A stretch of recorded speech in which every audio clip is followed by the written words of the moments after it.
السلام علیکم ورحمۃ اللہ وبرکاتہ۔ آج ہم بات کریں گے جسم میں یورک ایسڈ کی مقدار میں اضافہ اور اس کا علاج۔ یورک ایسڈ کیا ہے؟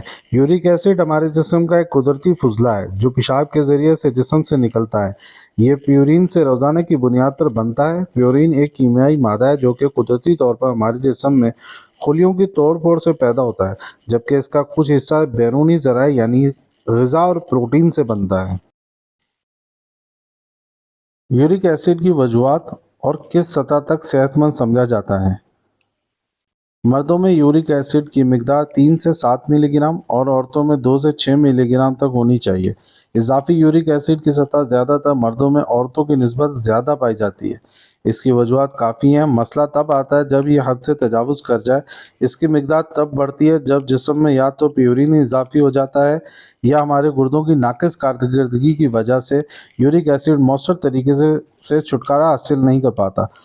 دال، گوشت یا ٹماٹر سے مکمل پرہیز کے بجائے اس رکاوٹ کو دور کرنا چاہیے جس کی وجہ سے گردے صحیح کام نہیں کرتے۔ یورک ایسڈ گنٹھیا اضافی یورک ایسڈ کی بگڑی ہوئی شکل ہے۔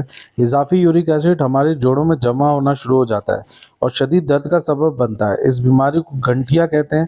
یہ بیماری وقت کے ساتھ بڑھتی ہی جاتی ہے اور جو جوڑوں کے کارکردگی متاثر کرتی ہے، حتیٰ کہ معذوری کا سبب بھی بن جاتی ہے۔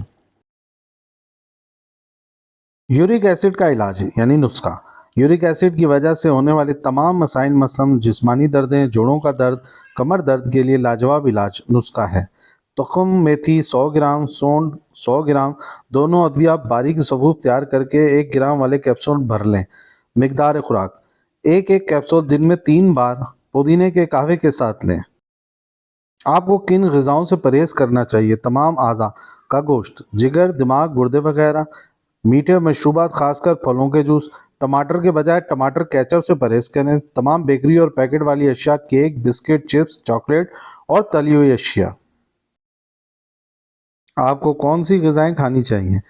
پھل، تمام پھل ٹھیک ہیں۔ جوس سے پرہیز کریں کیونکہ وہ گٹھیا کے حملوں کو محرک کرتے ہیں۔ سبزیوں میں آلو، ٹماٹر، سبز پتوں والی سبزیاں، گاجر، کھیرا وغیرہ۔ دودھ سے بنی مصنوعات، دودھ، دہی، چھاچھ ہڈیوں کے لیے مفید ہے۔ اب دالیں بھی کھا سکتے ہیں۔ تمام میوہ کھائے جا سکتے ہیں۔ انڈے کھائے جا سکتے ہیں۔ تمام قسم کے اناج جیسے چاول، جو، باجرہ، گندم وغیرہ، یہ سب چیزیں کھائی جا سکتی ہیں۔ ڈاکٹر یا حکیم سے کب رجوع کرنا چاہیے؟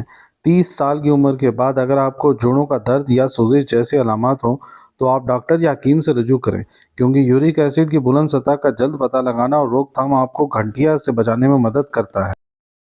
آخری اور سب سے امپورٹنٹ بات، یاد رکھیں احتیاط علاج سے بہتر ہے۔ پسند کریں، تبصرہ کریں، سبسکرائب کریں، فالو کریں۔ شکریہ۔ اللہ حافظ۔